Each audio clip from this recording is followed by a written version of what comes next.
Live from Fargo and serving you on TV, online, and on the go. This is Valley News Live at 6.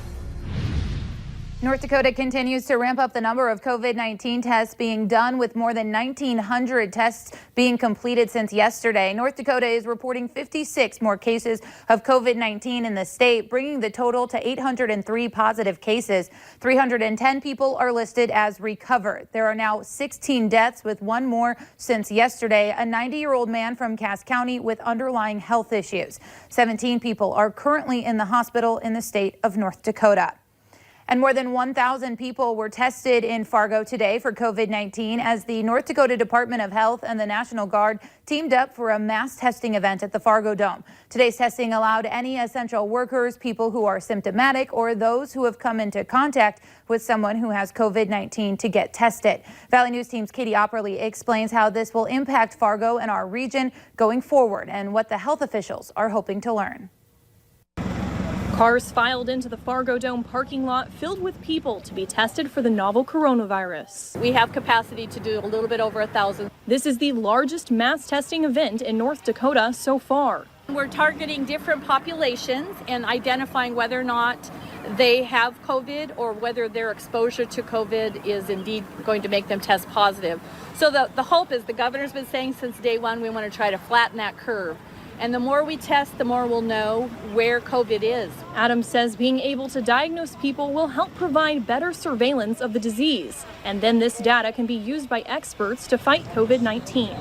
With the ultimate goal of getting North Dakota back to some normalcy and helping get the economy open, but also ensuring that we're identifying sick individuals in the community so that they can provide the right type of self-commitment to protect others, so we're not spreading this illness to more vulnerable individuals. Fargo Mayor Tim Mahoney says the test results will help determine the dynamic of our community and can be used to make decisions about how the city will be able to move forward.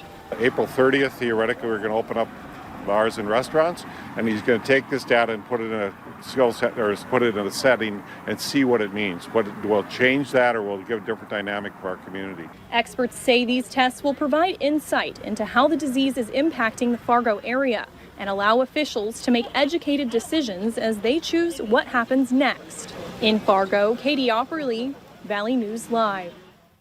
All of the tests today were free. Officials hope people can expect their results in 24 to 72 hours. In Minnesota, the state is reporting 23 more deaths from the coronavirus, bringing the state's total to 244. Right now, 283 patients are in the hospital, with 109 of those in the ICU. Over 56,000 people have been tested, with nearly 3,500 positive cases. 1,654 patients are listed as no longer needing to be isolated.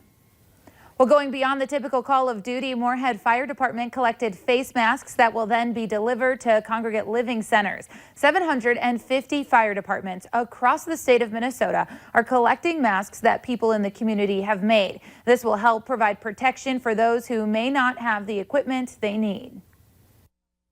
I think having some of this extra equipment might also allow people to start getting visitors in these places. So now we can actually make sure everybody's wearing a mask when they're in there, and people might now be able to go see some of their loved ones that they haven't been able to see except through a window maybe for the last 6 weeks. If you missed out today and still want to donate, Loveland says you can call your local fire department and they will make sure you can still contribute.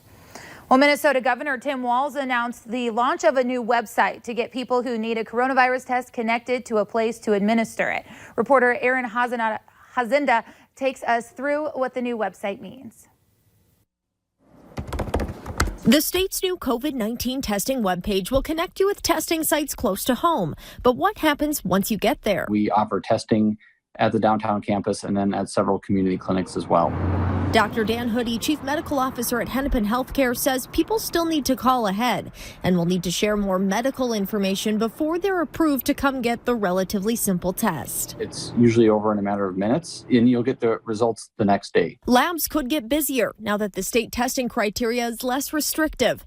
Now, anyone with symptoms can get a test regardless of underlying conditions or living situation. We've been fielding a lot of calls. There's a lot of pent-up demand for access to testing, and so we're working working pretty hard to rapidly expand and meet that demand. Heather Dawson is the vice president of Allina Health Laboratories. Right now, across 8 sites, they can collect roughly 200 specimens a day. I think a goal would be to get to a point of 1,000 collections a day. Allina relies on the U of M and the Mayo Clinic to help process some tests, so results for patients can take up to 5 days. Both Allina and Hennepin Healthcare are running into the same issue with expanding testing. Now we have the capacity for 1,000 tests per day.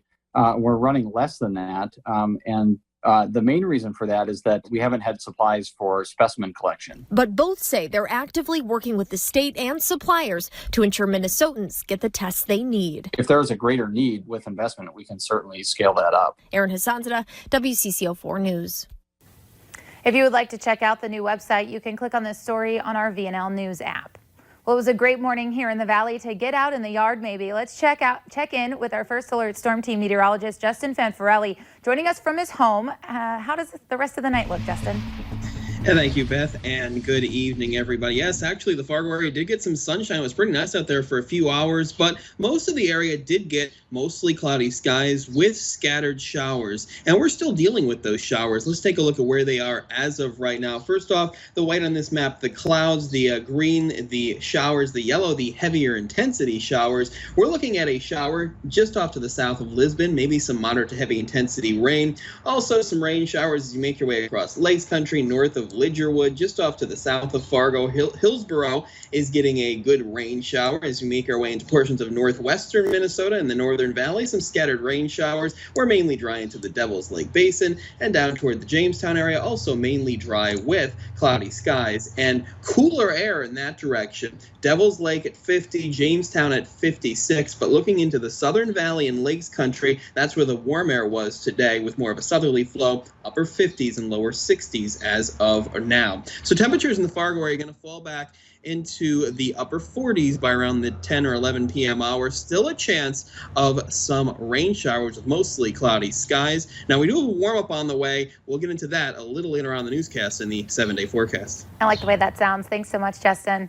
Well, Minot police say they are investigating a shooting on the city's northwest side. Police say at 1:45 this morning, they received a call from a resident of a Northwest Minot address saying he had shot an unknown man who entered his home and threatened him. When police arrived, they found a man dead inside the home. Police say they are still investigating and will not release more information at this time. They do believe this was an isolated incident and there is no threat to the public.